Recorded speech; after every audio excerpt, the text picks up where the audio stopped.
January 23rd, 1944, Monte Cassino, Italy. Staff Sergeant Dalton Brennan lay perfectly still, his body pressed against cold stone. The rocky outcrop bit into his ribs through 3 layers of wool. 640 yards below, German mortar teams prepared to kill Americans. Through his rifle scope, he saw what others would miss. An olive grove, Bond farmhouse, rubble scattered like broken teeth across Italian dirt. He counted. 42 trees yesterday. His eyes moved across the grove again. Slower this time. Every trunk, every shadow, every branch. 43 today. Private Roscoe Webb lay beside him, binoculars pressed to his face. His breath came in short clouds in the frozen mountain air. "Webb." Dalton's voice barely rose above a whisper. "How many trees you see in that grove?" Webb squinted harder. "Hell if I know, Sarge. 30? 40? 42 yesterday. 43 today." Webb lowered the binoculars, looked at his sergeant. "So they planted one overnight?" "No." Dalton's finger moved fractionally, pointing. "They built one." Inside the fake tree, hidden by bark and branches that looked perfect from a distance, sat a German 88mm gun, camouflaged with the kind of precision that killed observation teams, that destroyed forward positions before anyone knew what hit them. 200 Americans would die at dawn if that gun fired. Dalton's rifle looked strange. A tomato soup can, scorched and dented, was duct-taped to the barrel. It looked like something a child made. It looked insane. It worked perfectly. No muzzle flash meant invisible. Invisible meant alive. "One shot, Webb." Webb's jaw tightened.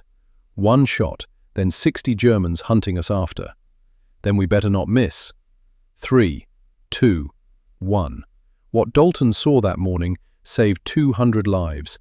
What he couldn't see almost killed him. This is the story of 72 hours nobody was supposed to survive. The year was 1928, Colmont, Tennessee. Population 387. Every man in town worked coal, black lung country, company store debt, wages that barely fed families.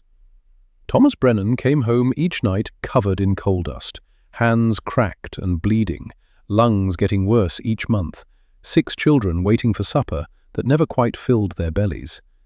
His middle son, 8-year-old Dalton, held a rifle almost as tall as he was. "Boy," Thomas pointed into the woods behind their house. "You see that squirrel?" Dalton nodded. The squirrel sat on a low branch, 60 yards away. His father had given him 1.22 bullet, just one. "You miss, we eat less this week. Understand?" The weight of those words settled on the boy's thin shoulders. This wasn't sport.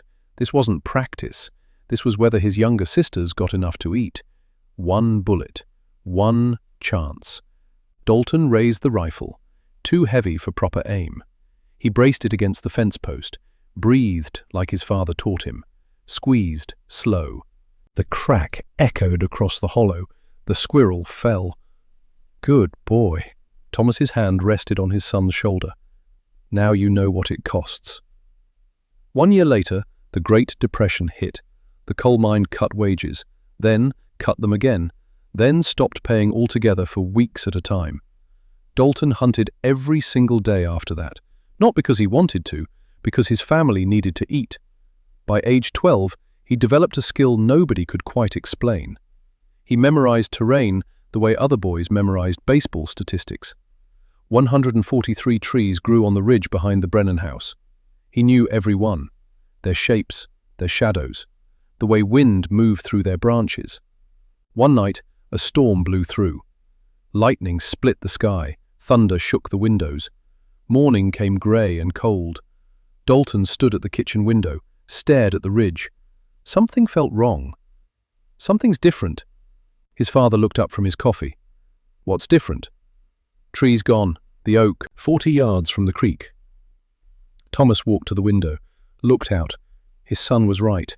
A tree that had stood for decades lay split and fallen, impossible to see from the house, hidden by other trees, but Dalton knew. "How'd you know that?" "Just knew. one less shadow than yesterday.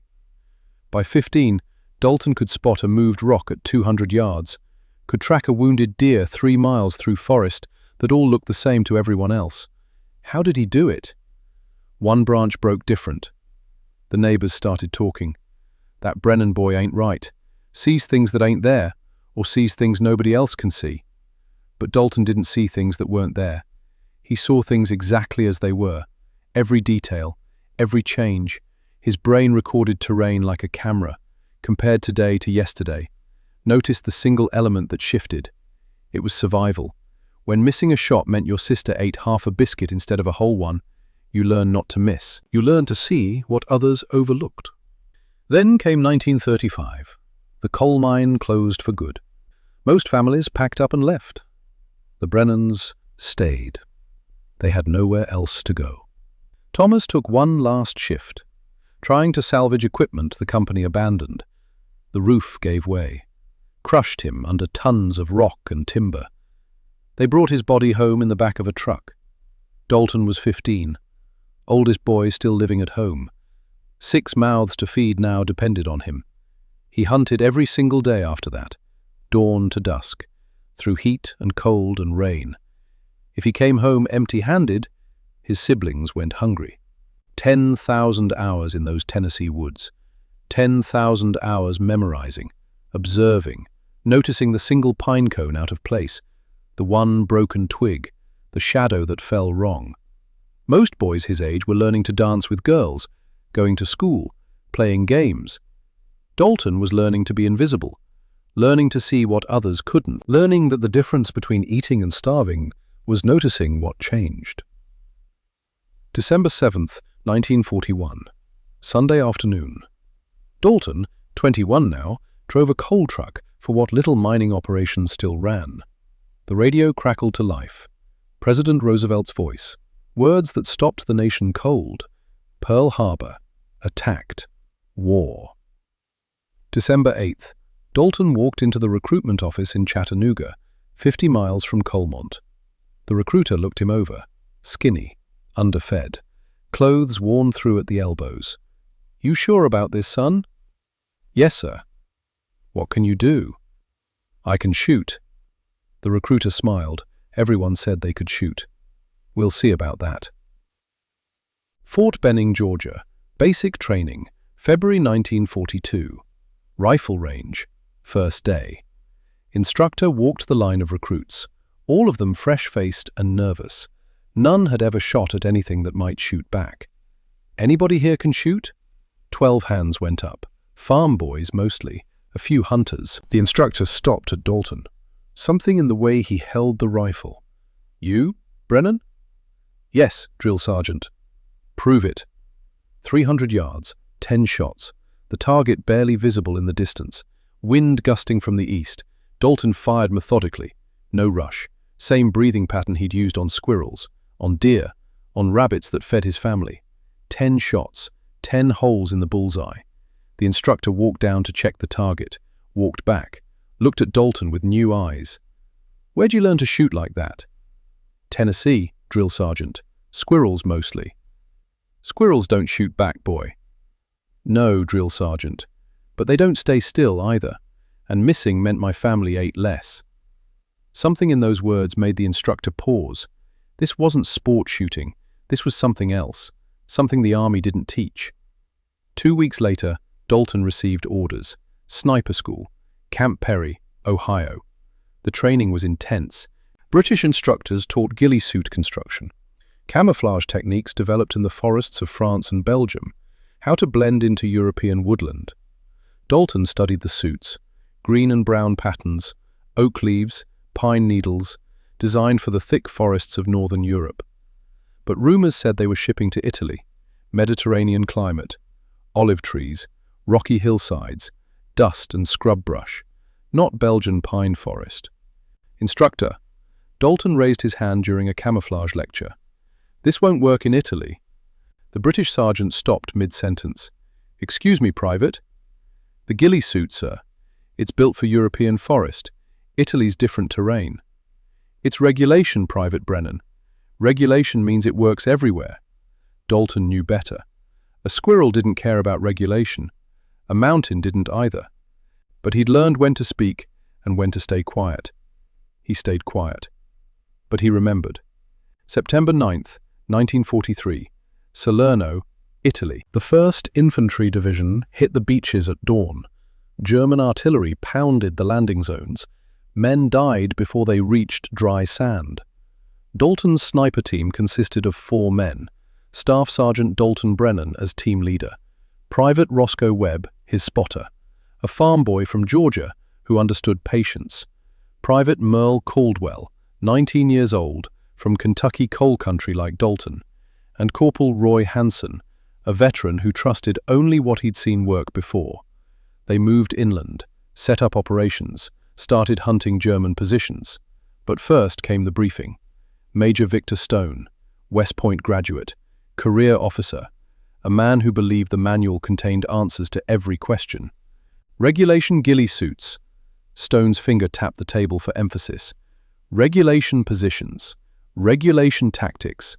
Is that understood? Sir, Dalton raised his hand. The terrain here is different from training. We should adapt our camouflage to match the local vegetation and rock formations. Stone's expression hardened. The ghillie suit is regulation for a reason, Sergeant. It's been tested, proven, standardized. You will use regulation equipment. That is not a suggestion. That is an order. Yes, sir. But Dalton knew the way he'd known about that fallen oak tree. Something was wrong. The green and brown patterns stood out against grey Italian stone, against olive trees and dust-colored scrub. They'd be visible. Visible meant dead. October 3rd, 1943. First mission. Target, German observation post, 800 yards into enemy territory. The post directed artillery fire that killed Americans daily. Eliminate the observers, save lives. Simple mission. Dalton's team moved into position before dawn, wearing regulation ghillie suits, green and brown against Italian hillside, like Christmas trees in a desert. They found their hide, rocky outcropping, good sight lines to the German position. Merle Caldwell set up 70 yards to their left, flanking position. Standard tactical placement. The sun rose. Italian sun, bright and hard, casting sharp shadows across stone. Dalton looked through his scope, saw the German observation post clearly. 3 men, binoculars, radio equipment. Then he looked at his own position, at Merle's position. The ghillie suits stood out, dark shapes against light-colored rock. Anyone with binoculars could spot them. Webb! Dalton's voice was tight. We're too visible. Regulation camouflage, Sarge. Regulation's gonna get us killed. 800 hours. German mortar fire began. Not at them, at American positions 2 miles south. The observation post was calling in coordinates, directing the slaughter. Dalton needed to take the shot, but moving now would expose his position completely. Then he saw it. German soldier, binoculars, scanning the hillside. The binoculars stopped, focused, right at Merle Caldwell's position. "Merle, move, now!" The words barely left Dalton's mouth when mortar rounds screamed down, not at the Americans 2 miles south, at Merle's position. Direct hit. The explosion tore through rock and dirt and human flesh. Dalton moved without thinking, low crawl, 40 yards, under fire, mortar rounds walking closer, machine gun fire from the observation post.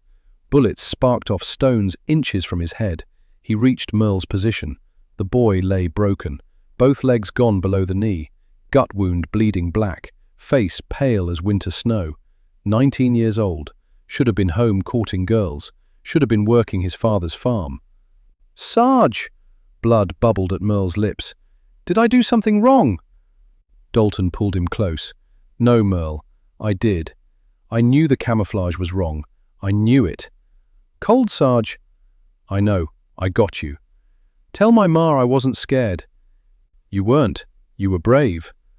Merle Caldwell died in Dalton Brennan's arms. Age 19. Never kissed a girl. Never saw his Kentucky hills again. Dead because camouflage didn't match terrain. Dead because Dalton followed an order he knew was wrong. Webb helped drag the body back, under fire the whole way. Somehow they made it. Somehow they lived. That night, Dalton sat alone in his tent. Merle's blood still dark under his fingernails, still crusted on his uniform sleeves. Webb entered quietly, sat down without speaking. I knew. Dalton's voice broke. I knew that Ghillie was wrong for this terrain. I said something. Stone shut me down, and I followed the order anyway. You didn't have a choice. Yes, I did. I could have modified the camouflage anyway, faced the consequences. Merle would still be alive. You don't know that. Yeah, I do. Silence filled the tent. Outside, artillery rumbled in the distance. Men dying. Men who might live if their equipment matched their environment. Dalton made a decision. The kind of decision that ended careers. The kind that risked court-martial. But the kind that kept men breathing. We're fixing the camouflage. Tonight. Webb looked up. That's insubordination. That's staying alive. You with me? Webb thought about Merle, thought about his own mother receiving a telegram, thought about dying because some officer never left a desk. What are we doing? Adapting, like we should have from the start. That night they gathered local materials, olive branches, stone dust, burlap from abandoned buildings. They tore apart regulation ghillie suits, rebuilt them with Italian terrain in mind. Grey, tan, dusty green, colors that matched the hillsides they hunted on. By dawn, they were different soldiers, still American, still following most regulations, but alive. October through December 1943. 3 months of secret operations. Dalton's team modified everything: positions, movement patterns, camouflage. They coded their position reports to hide what they were doing, Kept the modifications invisible to officers like Major Stone. Results came fast. 43 confirmed enemy kills, 0 casualties on their team. While other sniper sections lost 70% of their men, Dalton's team lost nobody. But one problem remained: muzzle flash. When a rifle fires, burning powder creates a bright flash, visible for 800 yards or more. In dawn or dusk light, that flash pinpointed a sniper's position. German counter-snipers used muzzle flash to kill American shooters. The military solution cost $47 per unit, 6-week order time, 2 pounds of weight. Dalton found a different solution: army mess tent, tomato soup cans by the hundreds. Soldiers ate soup, threw away cans. Dalton saved one, cleaned it, let it dry. He took duct tape from the motor pool, wrapped the can around his rifle barrel, let the muzzle stick through into the can's hollow interior. Webb watched. That's the dumbest thing I ever seen. Let's test it. Dusk. They moved to an isolated position, set up 2 rifles, one standard, one with soup can attached. Dalton fired the standard rifle, flash bright and obvious, visible across the valley. Then he fired through the soup can. The can caught the flash, dispersed it through scorched metal. From a distance, nothing. Webb stared. I'll be damned. The soup can weighed 4 ounces, cost $0, could be replaced in 30 seconds when it wore out. Mess tent had hundreds more. It was civilian thinking, Tennessee thinking. You don't have fancy gear, you use what's there. A soup can worked the same as a $47 suppressor. Maybe better, because you could replace it without waiting 6 weeks for supply. Hansen saw the soup can. If Major Stone sees that, you're done. Then we shoot at dawn and dusk only. Change cans every 20 rounds. He'll never know. For 2 months it worked. Dalton's kill count climbed. His team stayed invisible, stayed alive. But good luck never lasts forever. January 15th, 1944. Gustav Line. The front had stalled completely. German defensive positions stretched across Italy's narrowest point. Mountains, rivers, fortified towns. Thousands of Americans died trying to advance. Mortar fire caused 60% of Allied casualties. Mobile mortar teams set up, fired, relocated before counter-battery could respond. Invisible, deadly, unstoppable. Allied command sent sniper teams to eliminate mortar positions. 70% of those snipers died. Killed because their camouflage stood out, because their muzzle flash revealed them, because standard tactics failed against German precision. Dalton's team had 0 casualties, 300% higher kill rate than any other section. Someone noticed. Major Stone summoned Dalton to his command post, a farmhouse 3 kilometers behind the line. Maps covered the walls. Radio chatter filled the air. "Sergeant Brennan, sit." Dalton remained standing. "I'm good, sir." "That's an order." Dalton sat. Stone spread a map across the table. His finger traced red circles, 19 of them. "Your section has 0 casualties since October. Every other sniper team has lost men. Most have lost more than half. Explain that." "We're careful, sir." "Don't lie to me, Sergeant." Stone's eyes were hard. "I reviewed your position reports. You claimed to observe from locations that couldn't possibly provide the detail you reported, which means you were somewhere else, which means you've been lying about your positions, which means you modified your equipment against my direct order." The tent went quiet. Outside, distant artillery. Inside, a career ending. "Yes, sir, I modified the equipment." Stone nodded slowly. "Under normal circumstances, I'd recommend you for court-martial. Insubordination, destruction of military property, disobeying a direct order from a superior officer." Dalton said nothing, waited for the hammer to fall. "But these aren't normal circumstances." Stone pointed at the map, at 19 red circles. "German mortar positions. They're killing 50 to 80 Americans every day. Conventional artillery can't reach them. Airstrikes can't spot them through cloud cover. Every sniper team we send gets spotted and killed." Stone looked at Dalton, really looked at him. 72 hours, Sergeant. Eliminate as many of those positions as possible. Use whatever methods you deem necessary." The words took a moment to register. "Sir, that's impossible. 19 positions across enemy territory, heavily defended. We'd never make it back." "Probably not, but you'll save American lives trying, and that's what matters." Stone extended his hand, a handshake between 2 soldiers who'd been enemies an hour ago. Dalton shook it. "Dismissed, Sergeant. Officially, this is routine reconnaissance. Unofficially, bring our boys home." Dalton walked back to his tent, found Webb cleaning his rifle. "We got a mission." Webb looked up. "What kind?" "The impossible kind. 19 mortar positions, 72 hours. Webb whistled low. "That's suicide." Dalton reached for his rifle, checked the soup can taped to the barrel, started gathering ammunition. "Then we better start counting trees." January 20th, 1944. 4 in the morning. Dalton and Webb moved like shadows across frozen ground, 600 yards into German territory. It would take 18 hours. 18 hours to advance what a man could walk in 10 minutes, because moving meant dying, because the Germans owned these mountains, because 2 Americans trying to cross open ground would be spotted, surrounded, killed within minutes. So they didn't walk, they crawled, inches at a time.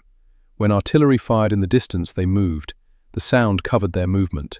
The ground shook, and they slid forward on their bellies. 6 inches, 12 inches. A foot of progress bought with cramping muscles and bleeding elbows. When artillery stopped, they froze, completely still, not just motionless, becoming stone, becoming earth, breathing so shallow their chests barely moved. A German patrol passed 30 feet away at noon, 7 soldiers, talking in low German, smoking cigarettes, scanning the hillside for threats. One soldier stopped, looked directly at the spot where Dalton lay. The soldier's eyes moved across rocks, across scrub brush, across the modified ghillie suit that blended grey and tan and dusty green. His eyes passed over them without recognition. He moved on. Webb's heart hammered so hard Dalton could feel it through the ground. But Webb didn't move, didn't breathe heavy, didn't give them away. Only after the patrol disappeared over the ridge did Dalton whisper, "Good." By 6:45 in the morning, they'd reached their position.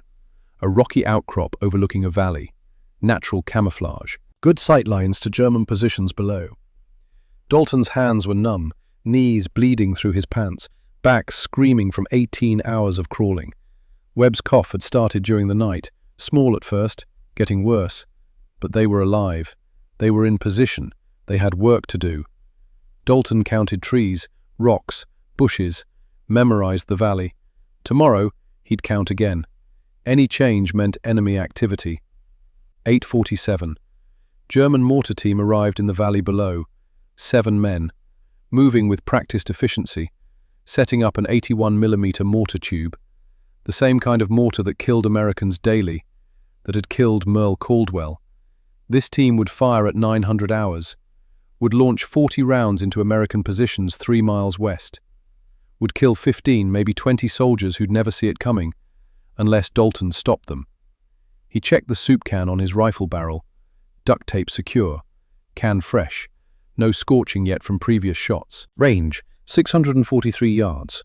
Wind, 8 miles per hour, left to right. Temperature, 41 degrees. Clear sky. He calculated bullet drop, wind drift, all the mathematics of death. Target priority. First, the mortar gunner. Stop the immediate threat. Second, the team leader. Stop coordination. Third, the radio operator. Stop them calling for help. His crosshairs settled on the German sergeant's chest. A man maybe 30 years old, maybe had a family, maybe had children waiting in Stuttgart or Munich or Berlin.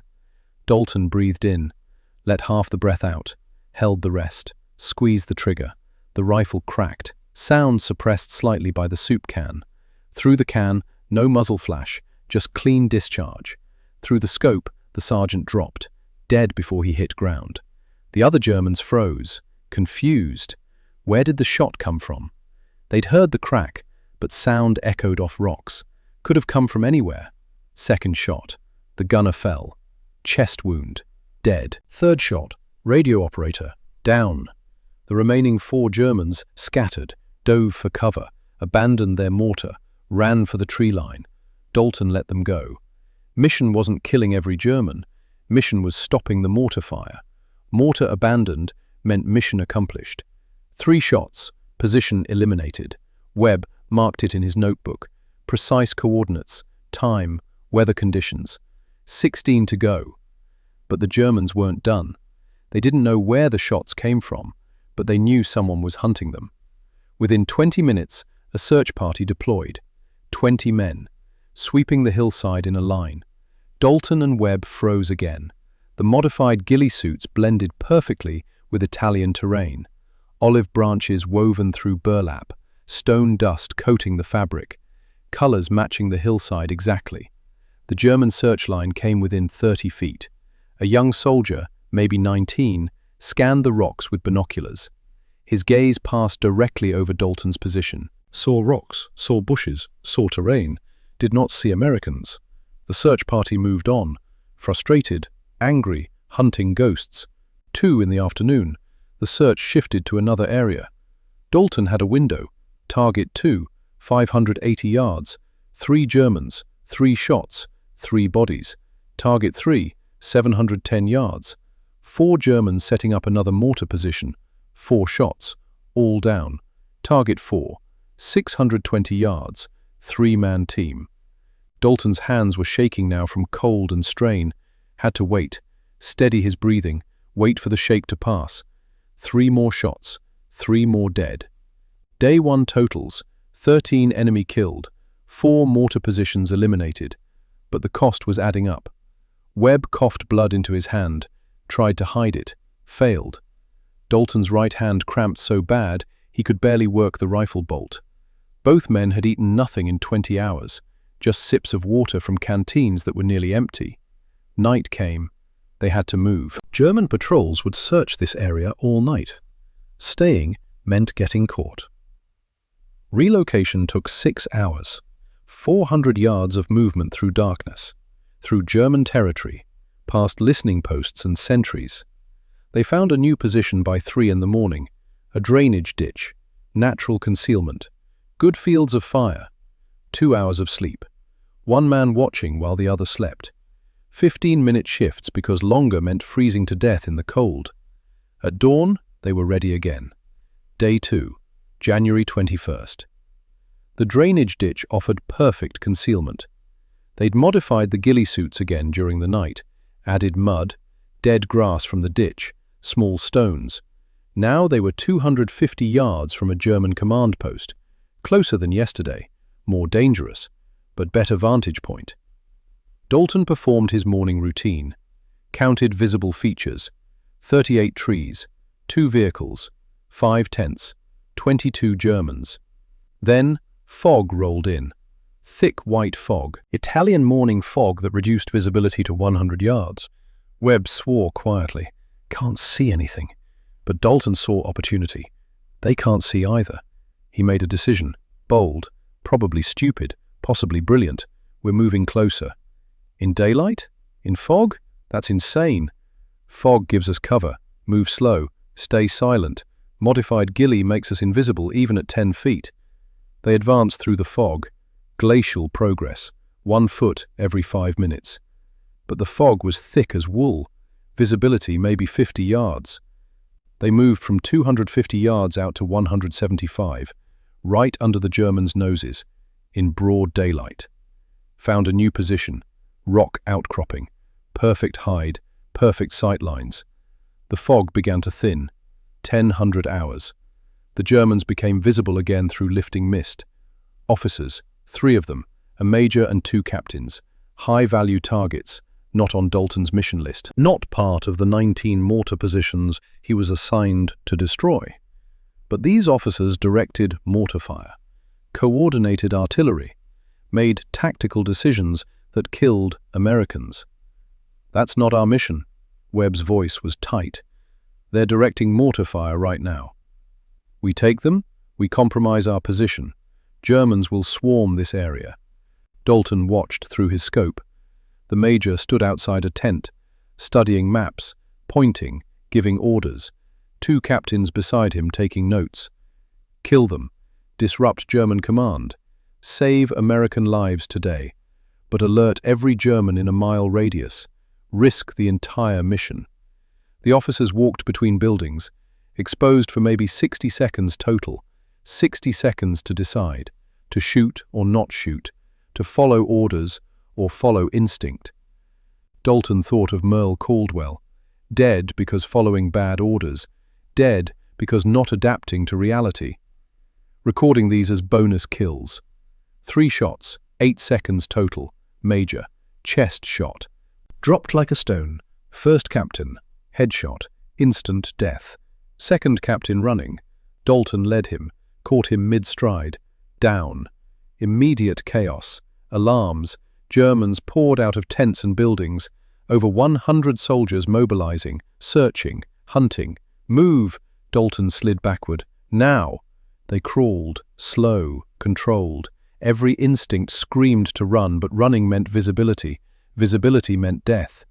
German soldiers spread out, searching everywhere.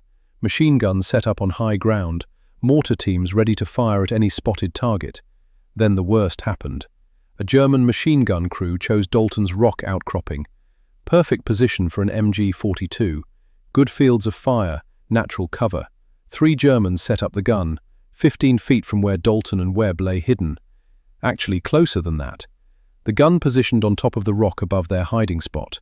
The gunner sat on the rock itself, 6 inches above Dalton's head. Dalton could hear German conversation. Could understand some words. His German wasn't great, but good enough. Ghost sniper. Killed 3 officers. Must be close. Very close. Search every rock, every bush, every shadow. The gunner shifted position. His weight pressed down on the rock, right above Dalton's skull. Webb's cough rose in his throat. The tickle that became a cough, that became blood. Dalton's hand moved, covered Webb's mouth, gentle but firm. Webb's eyes watered, body shaking, desperate to cough, desperate to breathe. 2 hours, the Germans stayed. 2 hours with a machine gun set up 6 inches above their heads. 2 hours of absolute stillness. Not breathing heavy, not moving, not existing. Webb finally coughed, small, muffled into Dalton's hand, bloody. A German soldier turned. Did you hear something? What? Thought I heard something, like a cough. 3 Germans stood, looked around, looked at the rocks, at the bushes, looked directly at where Dalton and Webb lay. Saw rocks, saw bushes, saw landscape. Did not see men. You're hearing things, stress. Maybe. Finally, after an eternity, The Germans relocated the gun, moved it 50 yards away. Better field of fire on a different approach. Window of opportunity. 10 seconds, maybe less. Dalton signaled, hand gesture, slow backward crawl. They moved like water, like they were part of the hillside flowing downward, inch by inch. The Germans 50 yards away, backs turned. 30 minutes to move 20 feet. But they cleared the immediate danger zone. Webb vomited. Stress and fear and sickness vomited into the dirt and rocks. Dalton shook, whole body shaking, not from cold, from knowing how close death had been. But they were alive, still invisible, still hunting. 3:30 in the afternoon. The search parties moved to other areas. Germans, convinced the ghost sniper had fled. Dalton went back to work. Position 5, 630 yards, 4 kills. Position 6, 700 yards, 3 kills. Position 7, 580 yards, 5 kills. Position 8, 610 yards, 3 kills. Day 2 totals, 18 kills including 3 officers, running total 31 enemy dead. Webb was worse, fever climbing, coughing blood constantly, face pale, shaking. "I'm good, Sarge." "You're dying, Webb." "Not yet, I ain't." They relocated again that night. 400 yards, 7 hours of crawling. Dalton, half dragged, half carried Webb for parts of it, found a hide position by dawn. Both men had slept maybe 4 hours in 48. Both were running on discipline and stubbornness, and the knowledge that stopping meant dying. Day 3, January 23rd. The morning count revealed the fake tree. 42 trees yesterday, 43 today. One tree too perfect, too symmetrical. Branches at wrong angles for natural growth. No bird nests, no broken limbs. Inside that tree sat a German 88mm gun, the kind that destroyed tanks. That would devastate the American attack planned for 0600 hours. 200 casualties minimum if that gun fired. Problem: tree was hardened position. Rifle bullets wouldn't penetrate, couldn't destroy the gun directly, had to kill the crew. But the crew was inside, protected. Solution: wait for shift change. Morning shift change happened at 05:45. Crew would exit the fake tree for 30 to 60 seconds. Stretch, smoke, hand off to day crew. One chance. 05:44. The tree opened. 5 Germans emerged. Gun crew. They stretched tired muscles, lit cigarettes, breathed free air. 60 seconds to eliminate the threat. Dalton fired. Gunner. Headshot. Down. 3 seconds. Loader. Chest. Down. 6 seconds. Commander. Head. Down. 9 seconds. Radio operator. Chest. Down. 11 seconds. Assistant gunner running. Leg shot. Stumbled. Headshot. Down. All 5 dead in 11 seconds. Through the soup can, 0 muzzle flash. German observers saw men falling, saw no source, no sound direction, nothing to shoot back at. Ghost. The rumors spread. Geist. The Americans have a ghost killing us. Panic rippled through German positions. Men who'd fought with discipline for months started looking over shoulders, started hesitating, started fearing the invisible enemy. Morning continuation. 0800 to 1200 hours. Dalton became mechanical, not human anymore. Just count, aim, shoot, count. Position 9, 740 yards, 3 kills. Position 10, 610 yards, 4 kills. Position 11, 680 yards, 3 kills. Position 12, 590 yards, 4 kills. Position 13, 720 yards, 3 kills. Webb barely functioned, called wind and range in a hoarse whisper, coughed blood between Dalton's shots, fever over 104, should have been evacuated, refused to leave. 1 in the afternoon, positions 14 through 16, 10 more kills, 3:30. Artillery observer team, bonus target, 4 kills, 4 in the afternoon, positions 18 and 19. The final targets, 7 kills, mission complete, 19 mortar positions destroyed, 47 German soldiers dead, 3 officers, one artillery observer team. 72 hours of hunting, 72 hours of being hunted. After the final shot, Dalton tried to stand. His legs wouldn't work, muscles locked, cramped, frozen. Webb was unconscious, fever burning, breathing shallow. Extraction. 8 hours to reach American lines. Most dangerous phase of the entire mission. Dalton half-carried Webb, dragged him when carrying failed, moved through German territory, past patrols, past listening posts, past sentries. 11 at night. German patrols surrounded their position. 15 men, setting up a defensive position for the night. Dalton and unconscious Webb were in the middle of the German camp. Couldn't move, couldn't fight, could only freeze. Entire night, 7 hours. Germans sleeping 10 feet away, cooking food, talking, laughing. Dalton held Webb's mouth. Webb was delirious, fever dreams, talking. Dalton had to keep him silent or they'd both die. Dawn came. Germans packed up, moved out to new positions. Never saw the 2 Americans in their midst. 8 in the morning. American lines ahead. Dalton flashed recognition signal. 3 short, 1 long. Sentry nearly shot anyway. "Don't shoot! Brennan and Webb returning!" They stumbled through the wire. Medics ran forward. Took Webb. Pneumonia. Critical condition. Rushed to field hospital. Tried to take Dalton's rifle. He wouldn't let go. Hands frozen around it. Medics had to pry his fingers open. The soup can was still taped to the barrel. Scorched. Dented. Used. "Save the can," Dalton said. "It's a soup can, Sergeant. It saved 200 lives. Save it." Major Stone was waiting. Command post. Maps. Radio chatter. "Report, Sergeant. 19 mortar positions eliminated, sir. 47 confirmed enemy kills. 3 officers, 1 artillery observer team." Stone studied Dalton. Saw a man who'd aged years in 3 days. Saw blood and dirt and exhaustion. "Well done, Sergeant. Get some rest. Division commander wants a briefing tomorrow 0800.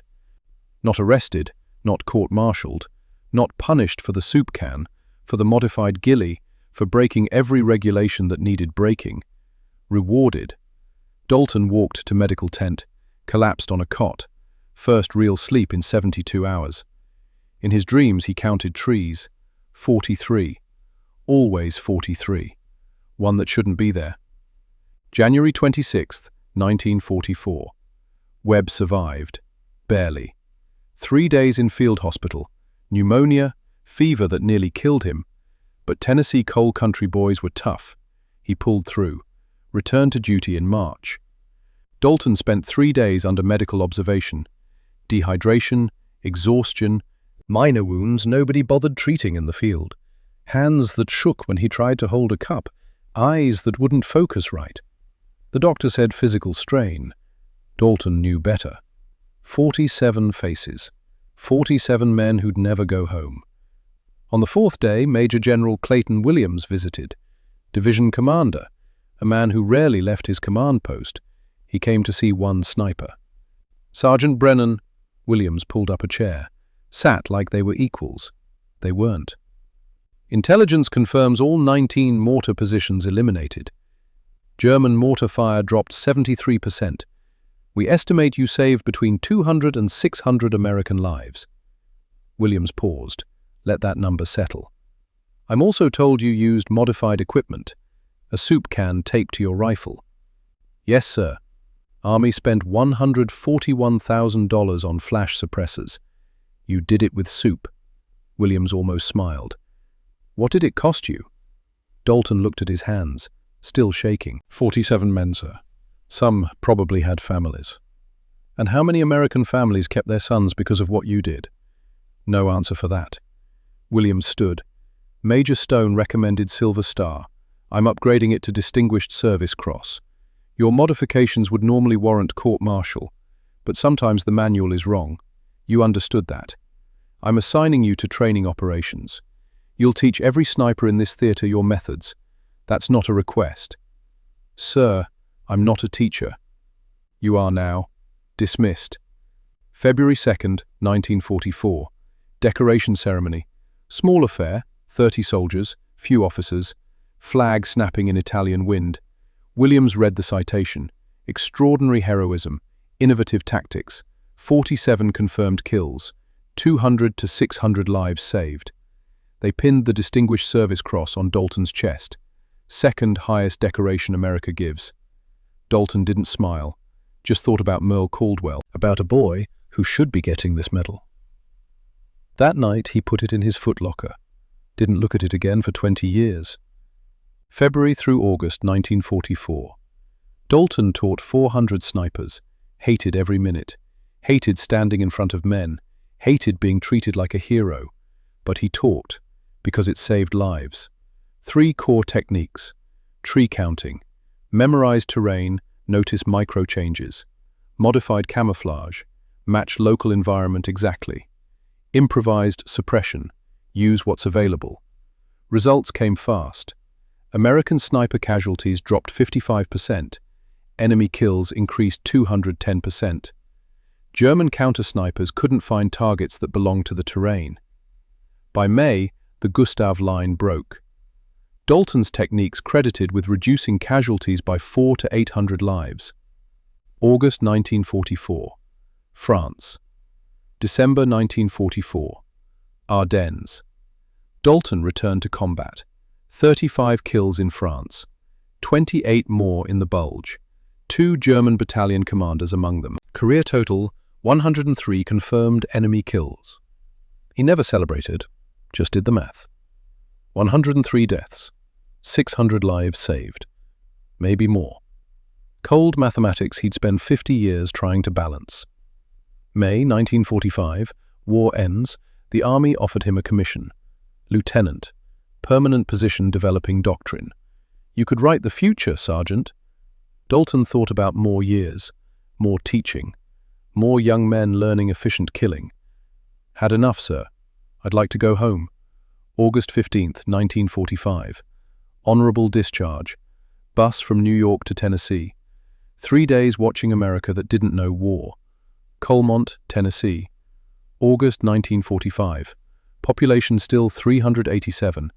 Everything exactly as he'd left it, except Dalton. Older, harder, quieter. His mother cried, held him. You're home. You're safe. Yeah, Ma, I'm home. She didn't ask about the war, saw something in his eyes that didn't want to talk, let it go. His younger brother asked once, "You kill any Germans?" Not something I talk about. Never asked again. Dalton found work at Chattanooga lumber mill. Foreman, $1.40 an hour. Honest work without killing. 1947. Sarah Mitchell taught 3rd grade. Dalton had known her before the war. Sweet, patient, kind. He courted her properly. Walks after church. Dinners with her parents. She asked once, "What was it like?" He looked at her. She saw the weight. "Some things are better left buried." "Okay, but I'm here if you need me." He never did. Some doors stayed closed. They married June 1947. Small ceremony, 20 people. 3 children followed. Thomas in 1948, Mary in 1950, James in 1953. Dalton taught them to hunt. Same .22 his father used, same woods. But different now. Thomas, age 8, held the rifle. "What if I miss, Dad?" "Then you miss. We got food at home. This is just learning." Not like when Dalton was 8, not survival, just skill. He taught them to notice things, count landmarks, see what changes. Why, Dad? Because noticing keeps you safe. Always see what's different. Never told them why he knew this so well. The medals stayed in a shoebox, under the bed, never displayed. Thomas found them once. 1956, age 8. "Dad, what are these?" Dalton looked up, saw the medals in small hands. "Put them back, son." "But what are they for?" Something in his voice, final. "They're not for showing. Put them back." Thomas did. Never asked again. Local VFW knew. Veterans talked. They wanted Dalton to speak. Memorial Day, 1957. "Just a few words about your service." "Got nothing to say that helps anybody." Real heroes didn't come home. Talk about them. He stayed home that day, worked his garden, tried not to think about Merle dying in his arms. The nightmares came weekly, sometimes nightly. 47 faces. Boys who should be in school, not war. The fake tree. 5 men, 11 seconds, all dead. Merle. Always Merle. "Did I do something wrong, Sarge?" Dalton would wake shaking, covered in sweat. Sarah never asked, just held him. "You're home, you're safe." But memory isn't safe. 103 lives ended, that weight never left. 1968, 23 years after the war. Lieutenant Colonel Roscoe Webb called from Fort Benning. "Dalton? Webb here." Silence. Then, "You still coughing blood?" Webb laughed. "Cleared up years ago. You still counting trees?" "Every day." Webb explained. He was writing sniper history. Found something interesting.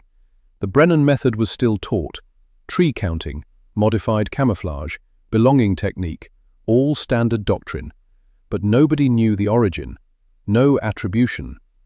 "I'm coming to visit." Webb arrived 3 days later. 2 old men, lumber foreman, army colonel, both survivors of 72 hours that should have killed them. They sat on Dalton's porch, drank coffee.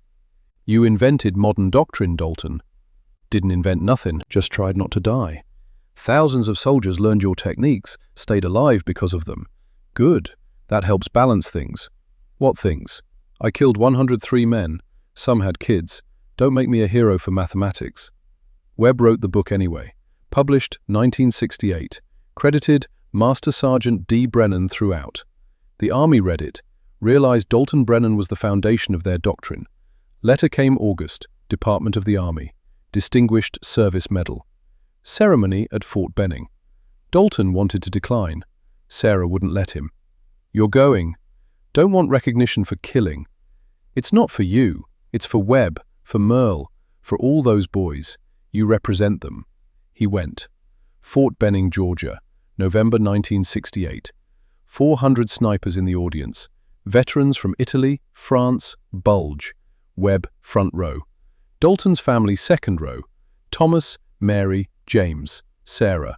First time hearing the full story. The citation took 10 minutes. Extraordinary heroism. 47 kills in 72 hours. Innovations that saved hundreds directly. Thousands through training. Foundation of modern tactics. They gave him the medal. Dalton stood there. Age 48. Only suit. Uncomfortable. Ceremony ended. Dalton wanted to leave, get back to Tennessee, back to normal. Then an old man approached. 63. Cane. Purple heart pin. "Sergeant Brennan?" "Yes." The man's eyes filled. He tried to speak. Couldn't. Tried again. "Charlie Company. 1st Battalion. We were pinned by those mortars. 3 days. Men dying every hour." His voice broke. "January 23rd, 1944. They stopped. Just stopped. We didn't know why. Found out later it was you." He gestured to his legs. The cane. "I took shrapnel both legs before you stopped them. Doctors said wheelchair for life. I proved them wrong." Crying openly now. "I got 47 more years because you killed those Germans. Met my wife 1950. Married her. 4 kids. 9 grandchildren. Whole life I wouldn't have." He grabbed Dalton's hand, shook hard. "Wanted to say thank you. For everything." Dalton couldn't speak. Throat tight. 103 men didn't get 47 years. But 600 did. This man, his wife, 4 children, 9 grandchildren, lives branching from 72 hours. Just did what needed doing. But something shifted inside. Not peace, but maybe understanding. That night at the hotel, Thomas found his father alone on the balcony. "Dad." Voice quiet. "We never knew." Dalton looked at his oldest son. 20 now, same age Dalton had been at Monte Cassino. "Didn't want you to know." "Why?" "Because I'm not proud of it. 103 men. Some had sons like you." Thomas sat beside him. "But 600 came home. That veteran, his whole family exists because of you." Math don't make it easier. Mary appeared in the doorway, had been listening. Is that why you never talked? Why the medals stayed hidden? Medals are for heroes. I was just trying to keep men like Merle alive. Sarah entered, put her hand on Dalton's shoulder. You carried this alone for 23 years. It was mine to carry. Not anymore, she squeezed. We know now. We understand why you wake up shaking, why you can't talk about it, why you taught us to notice things. James spoke up, youngest. When you taught us to count trees, that was from this. Dalton nodded. You were teaching us to survive, not just hunting. Yeah, his family sat together, not saying much, but understanding more than they ever had. Dalton had carried 103 deaths alone for decades. Tonight, for the first time, the weight was shared. 1975 to 1995. Dalton worked the lumber mill until 1985, retired at 65, pension, gold watch, quiet retirement, hunting with grandchildren, teaching them awareness, never telling them why it mattered so much. Webb visited twice a year. They'd sit on the porch, drink coffee, remember without talking much. Webb died in 2001, age 81. Arlington burial, full honors. His headstone sits 3 rows from where Dalton would eventually rest. Close enough. The 2 men who survived hell together, still brothers in death. 1994, 50th anniversary D-Day. Local newspaper wanted interview. Mr. Brennan, you were decorated multiple times. Can you tell our readers about your experiences? I was lucky to come home, that's all. But your innovations saved hundreds of lives. Wasn't innovation, just trying not to die. Real heroes didn't come home. Write about them. He ended the interview. October 7th, 1995. Heart attack. Massive. Quick. Dalton was planting winter vegetables, felt pressure in his chest, sat down. Gone before the ambulance arrived. Age 75. 47 years after Monte Cassino. Funeral in Colmont, small church, packed. 3 children, 9 grandchildren. 47 local veterans, 12 active duty snipers Fort Benning sent. Webb's son attended, read a letter his father wrote before he died. Dalton Brennan never wanted to be remembered. He wanted Eddie Caldwell remembered. He wanted those 103 German soldiers to go home. He wanted 600 American lives lived fully. He succeeded at everything except the first. We won't forget him. Everything taught at Fort Benning starts with his innovations. Every sniper who comes home owes him something. Military honors, flag folded, handed to Sarah, headstone simple, Master Sergeant Dalton Brennan. United States Army, 1920 to 1995. Distinguished Service Cross. Below that, Sarah's addition. He counted the trees. Sarah lived 9 more years, died 2004, age 86. Never remarried, kept Dalton's picture on the nightstand, kept his medals in the shoebox where he'd always kept them. When people asked about him, she'd smile. He was a good man who did hard things. And he came home to me. That's all that mattered. She's buried beside him in Colmont. Together again. Fort Benning, Georgia, present day.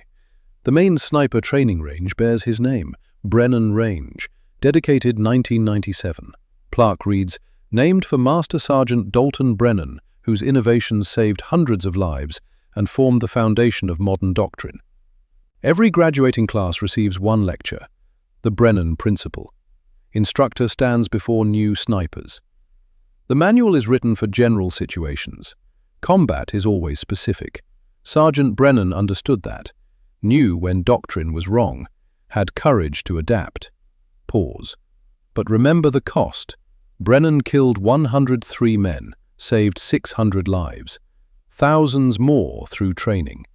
The cost was 1 private named Merle Caldwell, 19 years old, dead because standard equipment didn't match terrain. Brennan never forgot. Neither should you.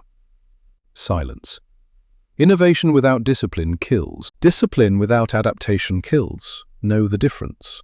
That's the Brennan Principle. Colmont, Tennessee. Today, population 387, same as 1928. The ridge behind the Brennan house still has 142 trees.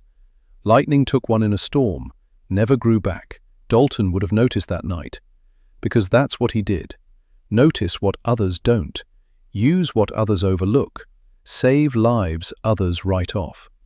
In Tennessee woods, wind moves through 142 trees. Same woods where a boy learned to hunt, where missing meant family went hungry, where one fallen oak started a journey that changed warfare. Somewhere a grandfather teaches his grandson to notice things. See how that branch broke different? Always notice what changes. Might save your life someday. The lesson continues. The legacy lives. Dalton Brennan is gone, but what he learned in Tennessee poverty, what he proved in Italian mountains, what he taught to thousands, that remains. Count, notice, adapt, save lives. The Brennan Principle. What one soup can and one poor boy from Tennessee gave to America.